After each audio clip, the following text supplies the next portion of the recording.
Hey everyone, welcome to Things Lucy Reads. I'm Luce and this is my Bout of Books wrap-up. I did pretty well for the Bout of Books this time. There's only 3 books on my TBR that I didn't get to, and that's Storm Dancer by J. Christoph, 1,000 Pieces of You by Claudia Gray, and Simon vs. the Homo Sapiens Agenda by Becky Albertalli. I didn't get to read those, but I did read quite a few others, so I'm pretty happy with my effort. Okay, so on day 1 I read 342 pages. On day 2 I read 162 pages.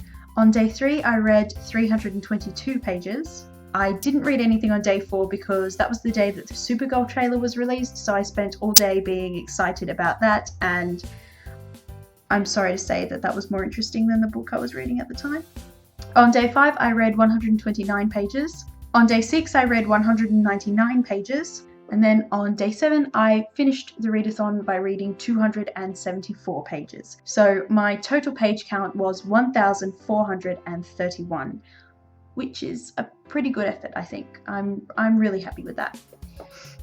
Okay, so the first book that I finished, which I finished on day 1, was The Undertaking of Chen by Danica Novgorodov. I'd read half of this before the readathon started, and then I just finished it up on day 1. This was really interesting. It's about this man who accidentally causes the death of his brother, and since his brother died unmarried, his parents want him to go and find a suitable wife for his brother to have in the afterlife. So he goes off and does that, and he comes across this man who's going to help him find a wife for his brother, but he's kind of shady, so the main character kind of slips out of his grip and goes off on his own. And he comes to this small town where there is this woman who wants to get away from her family and the small town and the fact that there are no good marriage prospects for her there, and she wants to go to the city. So she kind of follows him, thinking that he's going to take her to the city, when in actual fact he's going to take her to be a wife for his brother.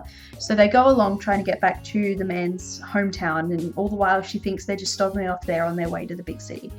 And they're followed by the guy that the main character originally teamed up with, and the girl's father and a bunch of men from the village that have come after her.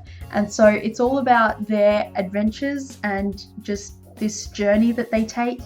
And I kind of expected it to end the way that it did, but I'm kind of glad that it ended that way because it was really quite satisfying. The art, at first glance, it looks very simple and like it's not anything special, but it doesn't need to be any more complicated than it is, because this just kind of does the job so well, I think. And yeah, I gave it 4 out of 5 stars. I think I definitely want to read it again because I think it's the kind of thing that will benefit from more than one reading, and next time I read it I'll probably see things that I didn't this time around. So yeah, this was just really, really interesting. It's set in China, by the way, in case you didn't know that, it's set in China. And yeah, I really, really enjoyed this. The next book that I finished is The Simple Tale of Susan Naked by Anonymous. You are supposed to pronounce this so that it sounds like Susan Naked. It is a quote-unquote lesbian erotica that was written in the late 1800s, 1891, I think, possibly. Okay, so the main character, Susan, has a cousin called Lucia, and Lucia and her cousin Gladys run this kind of like brothel type place where people can make appointments to go and have extramarital relations, or just if they're not married yet, they can go there to sleep with each other, and it's all safe and clean and everything is secret. And yeah, so after the death of her parents, Susan kind of comes under the care of this cousin, and Lucia teaches her all about the wonders of lesbian loving, except that most of the book is about how wonderful it is to sleep with men, and how wonderful men are, and how all you ever need is a fine penis. And just call me old-fashioned, I don't like there to be any penises in my lesbian erotica. It seems like that is a very strange request, judging by this book. So yeah, I rated this 2 out of 5 stars, mostly because it's not lesbian erotica. Both of the characters are bisexual. They're not lesbians because they love sleeping with men, and generally lesbians don't. That's what, yeah. And the other thing is that even if it wasn't non-lesbian erotica, because it was written in Victorian times, it was more funny than racy. If you've never read Victorian literature before, you really should, because just the way that things are expressed is hilarious. The only example I can think of to give you is that the word that was most used to describe good sex was succulent, like a steak or a cactus. So yeah, it was pretty funny. Like, I was entertained just because of the Victorian style of writing, but only 2 out of 5 stars. I don't know if I'm going to read it again. It's definitely not lesbian erotica. It's not even really great erotica. It's too anatomical to be sexy, in my opinion. The other thing is that it's been illustrated by an artist who usually does caricatures, and I don't really think that was a great idea because all of the body parts are just kind of in weird proportions and the faces look weird, and yeah, I don't know. And then there was another thing in here involving Susan's dog. Lucia trained Susan's dog to lick the downstairs region, like their downstairs regions. And that was just weird. And all in all, it was just a very, very strange book. And the next book that I read was a lot more straightforward and a lot more enjoyable, and it was Pretty Guardian Sailor Moon Volume 3. I rated this 4 stars, I think. This was pretty good. Pretty action-packed, not as much as Volume 2, really, although I guess it was. I don't really have much to say about this because I'm going to kind of rate the whole series as a whole, but I enjoyed this volume. It was pretty good, and yeah, I'm just really enjoying the Sailor Moon story so far. The next book that I finished, I absolutely love, and that book is Howls Moving Castle by Diana Wynne Jones. I gave this a 5 out of 5 stars. It's fantastic. A lot of people will probably have seen the movie, even if they haven't read this. And the movie is a pretty good adaptation. It's been simplified a lot, but I don't necessarily think that simplification is bad, and the movie certainly doesn't suffer from being simplified. And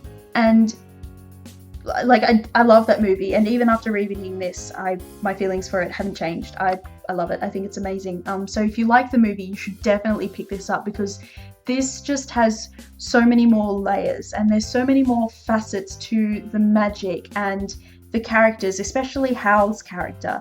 And I don't even really know how to explain this, or I don't really know what to say. It was magnificent and just so much more magical than I expected it to be, even though I love the movie, even though the movie is magical in and of itself. This is just so, so great. If you really enjoy the movie and you're worried about picking this up, don't be, because it really is amazing. And yeah, I really don't know what to say. I love this too much for words. I just can't. Just read it, please. Just read it. And the next book that I finished in its entirety, I read because I needed to take a break from the weirdness that was Grasshopper Jungle. And that is The Wicked and the Divine Volume 1 by Kieran Gillen and Jamie McKelvey. This is a reread. I read this because it was available on NetGalley. So you should know the story of this. There's 12 gods, and every 90 years they're reincarnated into the bodies of humans. And the catch is that as those humans, they can only live for 2 years, and then they die, and then it's another 90 years until they are reincarnated again. And so it's about this girl called Laura, who she's a fangirl of the gods basically, and she meets Lady Lucifer and kind of gets caught up in like a murder trial because Lucifer supposedly killed someone, and so it's all about that, and it's all about her finding out about the gods and trying to get to the bottom of who committed this murder. And we don't actually find out who it was in this volume, so I'm hoping we do in the second one. And yeah, it's really amazing. The art is beautiful. At the beginning of every chapter they've got these like portraits of the characters, kind of like this.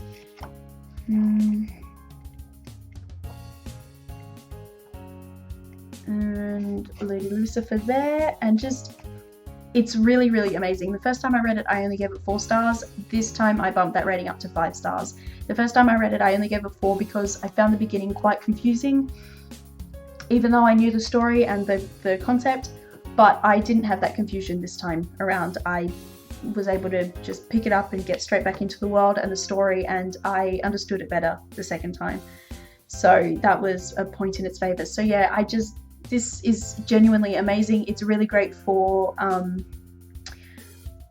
diversity, racial diversity, as well as diversity of orientations. There's plenty of bisexual characters, there's a gay character, there's a transgender character. It's just amazing. It's everything that you could want in a comic book series. And then the next books I have to show you are ones that I partially finished during the readathon. Okay, so the first one I'm going to show you is the first volume of Oran High School Host Club by Bisco Hattori. My pronunciation is terrible, I'm so sorry. I read 30 pages of this during the readathon and the rest of it after the readathon had finished, so I will talk about that in my proper monthly wrap-up. And then the next book that I partially finished during the readathon is Grasshopper Jungle by Andrew Smith. I read 218 pages of this. I finished this off after the readathon as well. And so I will talk about this in my monthly wrap-up. And then the last book that I partially read was an audiobook that I listened to 2 hours of, and that is The Family Law by Benjamin Law, which is like a biography kind of, and it's read by the author. Okay, so that's all that I read. Let me know if you read any of these and what you thought, and tell me how you did in the readathon. Are you pleased with how you went, or not pleased, or just hoping to do better next time? Let me know. Hit me up in the comments. That's all for this video, and I will see you when I see you. Bye everyone.